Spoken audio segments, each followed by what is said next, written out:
Hello everyone, welcome to my YouTube channel. SSC ने CHSL के जो ड्यू पेपर थे उसकी डेट रिलीज कर दी है। अक्टूबर में ही उसके एग्जाम होने वाले हैं। तो हम उस पेपर के जनरल अवेयरनेस के कुछ इम्पोर्टेंट एमसीक्यूज के बारे में डिस्कस करेंगे।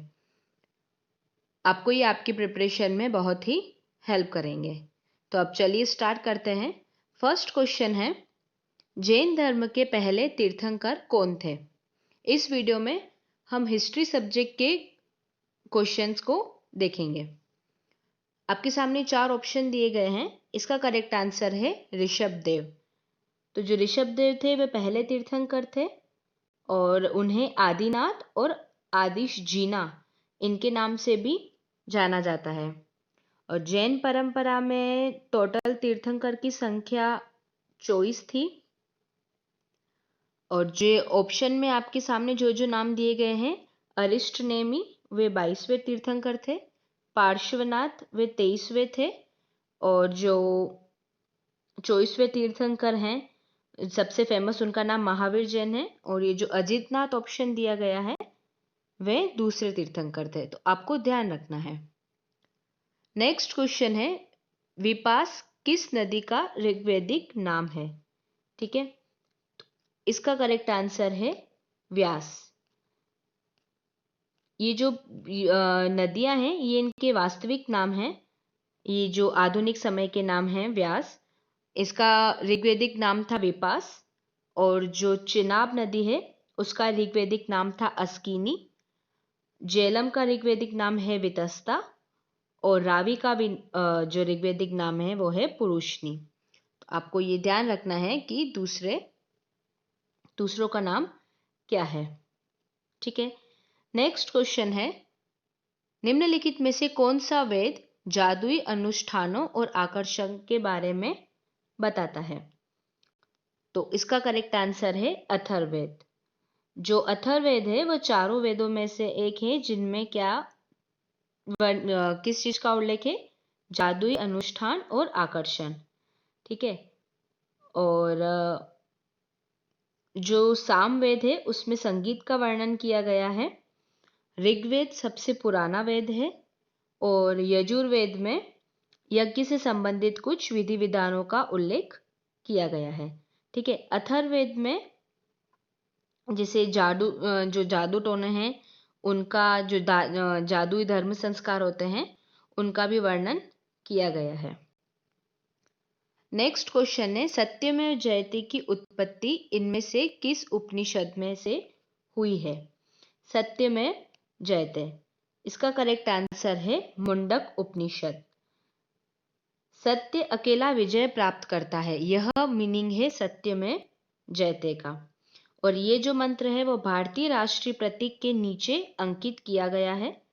और यह भारत सरकार का राष्ट्रीय आदर्श वाक्य है जिसे 26 जनवरी 1950 को जब देश गणतंत्र हुआ था तब इसे अपनाया गया है। तो आपको ये कुछ जानकारी है जो आपको ध्यान रखनी जरूरी है। नेक्स्ट क्वेश्चन है, राष्ट्रकूट वंश का संस्थापक कौन था? राष्ट्रकूट वंश के बारे में पूछा गया है इसमें। तो इसका करेक्ट आंसर है दंती दुर्ग। जो दंती दुर्ग हैं उन्हें दंती वर्मन के नाम से भी जाना जाता था। और उन्होंने कृष्ण प्रथम को हराया था जिसने अपने राज्य का विस्तार पूरे कर्नाटक में किया था। जो दंती दुर्ग है उसने 1753 में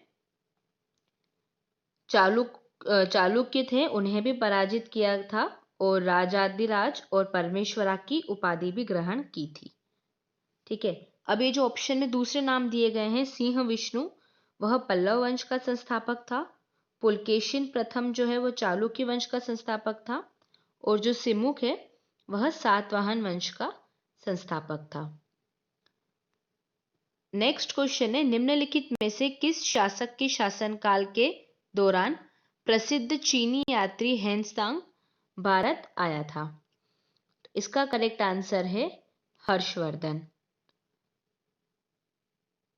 ये जो हेनसांग है वह एक चीनी बौद्ध भिक्षु, विद्वान अनुवादक और यात्री थे जो 7वीं शताब्दी के आसपास भारत में आए थे।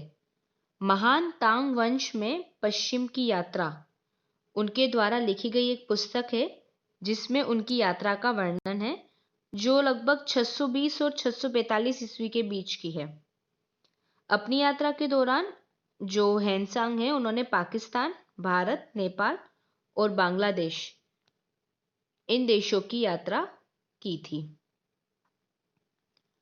नेक्स्ट क्वेश्चन है, सम्राट कनिष्क निम्नलिखित में से किस धर्म का अनुयायी था? सम्राट कनिष्क जो था वह बौद्ध धर्म का उसका अनुयायी था। नेक्स्ट क्वेश्चन है, प्रसिद्ध गायत्री मंत्र किसके द्वारा बनाया गया था? जो गायत्री मंत्र है ना, वह किसके द्वारा बनाया गया था? इसका आंसर है विश्वामित्र। जो गायत्री मंत्र है उनको विश्वामित्र ने बनाया था और इसका जो उल्लेख है वह हमें मिलता है ऋग्वेद में 3 मंडल में। और जो गायत्री मंत्र है वो सूर्य को संबोधित आध्यात्मिक उत्तेजना के लिए एक प्रार्थना है। आपको गायत्री मंत्र के बारे में भी जानकारी प्राप्त होगी। आपको ये ध्यान रखना है कि ये ऋग्वेद के 3 मंडल में इसका वर्णन किया गया है। नेक्स्ट क्वेश्चन है, इनमें से कौन सिंधु सभ्यता शब्द का प्रयोग करने वाला पहला व्यक्ति था? इसका आंसर है जॉन मार्शल। जॉन मार्शल ही वह पहले विद्वान थे जिन्होंने हड़प्पा सभ्यता के लिए सिंधु सभ्यता शब्द का इस्तेमाल किया था। और ये जो सभ्यता है इसका अवधि काल आपको ध्यान होना चाहिए 2500 ईसा पूर्व से 1750 ईसा पूर्व। यह सभ्यता जो है मुख्य रूप से अपनी महान शहरी योजना और सीवेज प्रणाली के लिए जानी जाती है। और जो राखलदास बनर्जी हैं उन्हें मोहनजोदड़ो स्थल की खोज के लिए जाना जाता है और दयाराम साहनी जो हैं उन्हें हड़प्पा की खोज के लिए जाना जाता है। हड़प्पा और मोहनजोदड़ो हैं वो इस सभ्यता के 2 महान विशाल नगर हैं।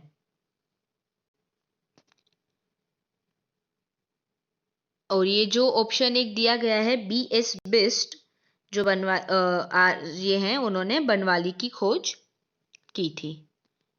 नेक्स्ट क्वेश्चन है, निम्नलिखित में से किस हड़प्पा स्थल के संभावित रूप से मेसोपोटामिया के साथ सीधे समुद्री व्यापार संबंध थे? आपके सामने 4 ऑप्शन दिए गए हैं। इसका करेक्ट आंसर है लोथल। और जो लोथल है वो सिंधु सभ्यता का सबसे दक्षिणी शहर था जो गुजरात के भील क्षेत्र में स्थित है। साइट से खुदाई की गई कलाकृतियों और शास्त्रों के आधार पर पुरातत्वविदों का मानना है कि इसके समुद्री व्यापारिक संबंध मेसोपोटामिया साम्राज्य के साथ थे। नेक्स्ट क्वेश्चन है, निम्नलिखित में से कौन सा सिंधु घाटी स्थल अपने खोजकर्ता से सही ढंग से सुमेलित नहीं है? ठीक है, आपके सामने ये जो 4 ऑप्शन दिए गए हैं उनमें एक जगह स्थल का नाम दिया गया है और दूसरी जगह उसके खोजकर्ता का नाम दिया गया है। तो इसमें से जो सुमेलित नहीं है वह है ऑप्शन नंबर 3 चन्हूदरो। इसका आगे लिखा गया है R.D. बनर्जी, जबकि चन्हूदरो की खोज की थी गोपाल मजुमदार। बाकी आपके सामने लिख रखा है कि लोथल की खोज किसने की थी। आपको ये ध्यान रखना है कि चन्हूदरो की जो खोज है वो R.D. बनर्जी ने नहीं, गोपाल मजुमदार ने की थी। नेक्स्ट क्वेश्चन है, नंद वंश का पहला शासक कौन था? नंद वंश का जो पहला शासक है वह है महापद्म नंद। जो नंद वंश राजवंश है उसका काल है 343 ईसा पूर्व से 323 ईसा पूर्व। और जो शिशुनाग वंश के अंतिम शासक थे मंडीवर्धन को महापद्म नंद ने उन्हें पराजित किया था। और ये जो है वे पहले गैर क्षत्रिय वंश माना जाता है नंद वंश। ठीक है, महापद्म को सभी क्षत्रियों का उत्थानकर्ता, उग्रसेना यानी एक विशाल सेना का मालिक के रूप में भी जाना जाता है। और जो गणानंद हैं वे नंद वंश के अंतिम राजा हैं। ठीक है। नेक्स्ट क्वेश्चन है, विजयनगर के हम्पी खंडहर विजयनगर शासकों के सांस्कृतिक योगदान की जानकारी देते हैं। निम्नलिखित में से किस मानचित्रकार ने हम्पी स्थल का पहला सर्वेक्षण मानचित्र तैयार किया था? इसका करेक्ट आंसर है option number D, colonel Colin Mackenzie. जो कर्नल कॉलिन मैकेंजी है वह एक अभियंता और मानचित्रकार थे और उन्होंने हम्पी स्थल का पहला सर्वेक्षण मानचित्र तैयार किया था। वे कौन थे? एक्चुअली वे ईस्ट इंडिया कंपनी के कर्मचारी थे और 1815 में उन्हें भारत के पहले सर्वेयर जनरल के रूप में नियुक्त किया गया था। अब ये जो जॉन मार्शल हैं वह थे संरक्षण मैनुअल, और जो डीसी सरकार हैं वह भारतीय पुरालेख और भारतीय पुरालेख शब्दावली इनका प्रमुख कार्य था। और जो अलेक्जेंडर कनिंगम हैं उन्होंने सांची के सबसे पहले जो प्राचीन कार्य थे टॉप्स उन्हें प्रकाशित किया था। ठीक है। नेक्स्ट क्वेश्चन है, इनमें से कौन 2 बार बंगाल का नवाब बना? 2 बार पूछा गया है इसमें। तो इसका आंसर है मीर जाफर। ये 2 बार बंगाल के नवाब बने थे।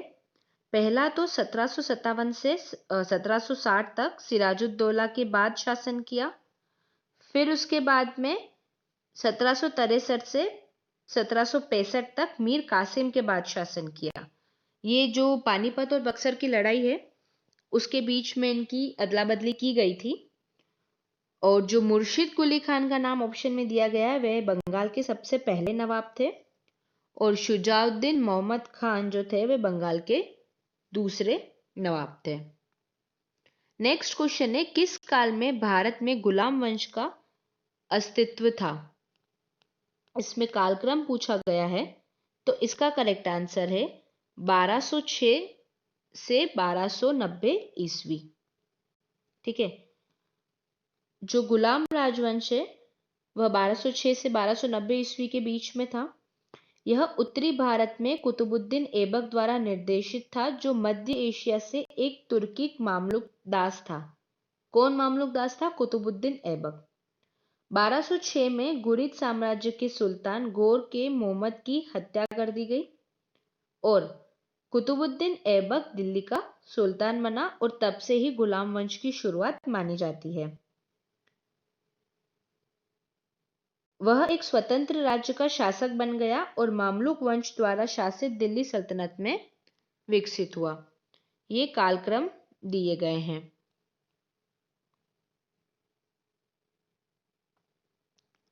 नेक्स्ट क्वेश्चन है, निम्नलिखित में से किसे आगरा शहर की नींव का श्रेय जाता है? तो इसका आंसर है सिकंदर लोदी। सिकंदर लोदी ने आगरा शहर की स्थापना की थी। नेक्स्ट क्वेश्चन है, आगरा शहर की स्थापना कब की थी? सिकंदर लोदी ने आगरा शहर की स्थापना की थी और अपनी राजधानी को उन्होंने दिल्ली से आगरा शिफ्ट किया था और उन्हें गज सिकंदरी की शुरुआत के लिए भी जाना जाता है। और जो बहलोल लोदी हैं वे लोदी राजवंश के संस्थापक थे। इब्राहिम लोदी इस वंश का अंतिम शासक था जो 1526 ईस्वी में पानीपत की पहली लड़ाई में बाबर ने उसे हरा दिया था। और एक ऑप्शन दिया गया है मोहम्मद शाह। उसने 1534 से 1543 ईस्वी तक दिल्ली पर सैयद राजवंश के शासक के रूप में शासन किया था। नेक्स्ट क्वेश्चन है, चंदावर के युद्ध में मोहम्मद घोरी ने किस राजा को हराया था? तो वह है जयचंद। चंदावर की लड़ाई हुई थी 1193 ईस्वी में। कहीं कहीं 1194 भी ईस्वी माना जाता है, तो लगभग 1193 और 94 के बीच में यह युद्ध हुआ था। जो पृथ्वीराज चौहान है वे 1178 से 1192 के बीच चौहान वंश के राजा थे। फिर है भीम द्वितीय, वह 1178 से 1240 के बीच सोलंकी वंश के सदस्य थे। और जो कुमारपाल हैं वह गुजरात के चालुक्य या सोलंकी राजवंश के शासक थे जिन्होंने 1143 से 1172 ईस्वी के बीच में शासन किया था। नेक्स्ट क्वेश्चन है, निम्नलिखित में से दिल्ली सल्तनत का अंतिम शासक कौन था? इसमें दिल्ली सल्तनत की बात पूछी गई है, तो इसका आंसर है इब्राहिम लोदी। 1526 में पानीपत की जो पहली लड़ाई हुई थी बाबर के साथ, उसमें इब्राहिम लोदी पराजित हुआ था और ये दिल्ली सल्तनत का अंत था। इसके बाद से भारत में मुगल साम्राज्य की शुरुआत हो गई थी और इब्राहिम लोदी का शासनकाल माना जाता है 1517 ईस्वी से 1526 ईस्वी। नेक्स्ट क्वेश्चन है, किस मुगल सम्राट ने प्रसिद्ध संगीतकार तानसेन को अपना दरबारी माना था? इसका आंसर है बादशाह अकबर। 16वीं शताब्दी की शुरुआत में तानसेन अकबर के शासन जो अकबर का जो दरबार था उसमें आया था और ये अकबर के दरबार में जो 9 नवरत्न थे उसमें से एक था। जो तानसेन है उसका असली नाम था रामतनु पांडे और उसकी कुछ कृतियां हैं जैसे दरबारी कनाडा, मियाँ की तोड़ी और मियाँ की मल्हार, ये इसकी कुछ फेमस कृतियां हैं। नेक्स्ट क्वेश्चन है, मुगल साम्राज्य के अकबर ने निम्नलिखित में से कौन सी लड़ाई नहीं लड़ी थी? इसमें लड़ाइयों का नाम दिया गया है।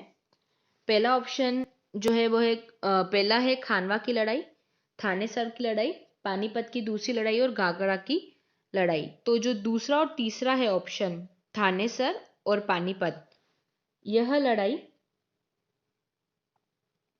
अकबर ने नहीं लड़ी थी। अब जो घाघरा की लड़ाई है वह 1529 में हुई थी। ये हुई थी मोहम्मद लोदी और बाबर के बीच में। उसके बाद है पानीपत की दूसरी लड़ाई, यह हुई थी 1556 में पानीपत में। यह हुई थी हेमचंद्र विक्रमादित्य, जिसे हेमू भी कहा जाता था, और मुगल साम्राज्य अकबर। हेमू कालानी अलग है, ये हेमू है।